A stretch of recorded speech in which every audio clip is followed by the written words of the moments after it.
السلام علیکم ناظرین، میں ہوں آپ کا دوست مولانا کامران۔ آج کی ویڈیو میں ہم ایک ایسے شخص کے بارے میں بات کریں گے جسے دنیا مائیکل جیکسن کے نام سے جانتی ہے۔ آج ہم آپ کو مائیکل جیکسن کی زندگی کے کچھ عجیب و غریب پہلو کے بارے میں بتائیں گے۔ مائیکل جیکسن ایک غریب لڑکا تھا اور غریب گھرانے میں اس کی پیدائش ہوئی۔ جب وہ جوان ہوا تو سب سے پہلے اس نے یہ ٹارگٹ بنایا کہ اپنی اس غربت کو دور کرے گا اور دنیا کا امیر ترین بندہ بنے گا اور سب سے مشہور ترین آدمی بنے گا۔ لہٰذا اس نے اس کے لیے خوب کوشش کی۔ بالآخر اس کی کوشش رنگ لائی اور جب اس کا پہلا البم ریلیز ہوا، ایک ہی ماہ میں 6.5 کاپیاں اس کے البم کی بنی۔ اس طرح وہ پوری دنیا میں چھا گیا اور شہرت کی بلندیوں کو چھونے لگا۔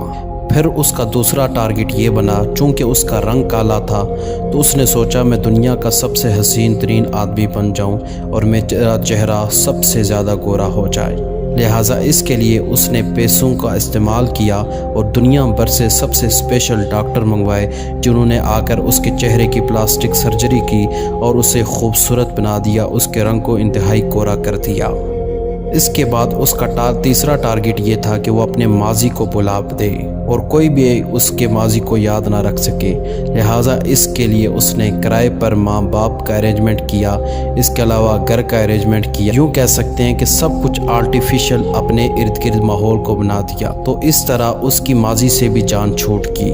اب اس نے چوتھا ٹارگٹ یہ بنایا کہ وہ نظام قدرت کو چیلنج کرے، یعنی موت کے وقت کو۔ وہ چاہتا تھا کہ وہ 150 سال سے پہلے کسی بھی صورت نہ مرے۔ لہٰذا اس نے اس مقصد کے لیے دنیا بھر سے بڑے بڑے ڈاکٹرز کو منگوایا اور ان سے مشورہ کیا۔ تو ڈاکٹرز نے اسے مختلف قسم کے مشورے دیے، جس پر اس نے عمل کرتے ہوئے 12 ڈاکٹرز کو اپنے گھر میں رکھا، جو اس کے کھانے پینے سے لے کر اس کے سونے جاگنے تک کی ترتیب کو میڈیکل کے طور پر دیکھا کرتے تھے، اور ان سب نے ایک شیڈیول اس کے لیے بنایا ہوا تھا کہ یہ کیا کھائے گا، کیا پیے گا، کب سوئے گا، کب جاگے گا۔ اور اس کے گھر میں ہی آکسیجن مشین کا انتظام کر دیا گیا اور اسے مختلف قسم کی دوائیاں دی جاتی، مختلف قسم کے ٹیکے لگائے جاتے، اور یہ ہر وقت اپنے ہاتھوں میں دستانے پہنے رکھتا تاکہ کسی سے مصافحہ کرنا پڑے تو ہاتھوں کے اوپر دستانے ہونے چاہیے تاکہ کسی کے جراثیم اس میں منتقل نہ ہوں۔ الغرض 150 سال کی زندگی پانے کے لیے اس نے ہر وہ کام کیا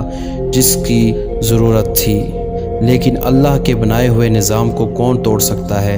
ابھی صرف 50 ہی سال اس کی عمر ہوئی تھی کہ اچانک اپنے ہی گھر میں، جہاں پر بھاری انتظام تھا ڈاکٹروں کا اور مختلف آلات کا جو ہاسپٹل میں ہوتی ہیں، سب کچھ گھر میں ہونے کے باوجود سانس کی تکلیف ہوئی اور مائیکل جیکسن دنیا سے رخصت ہو گیا۔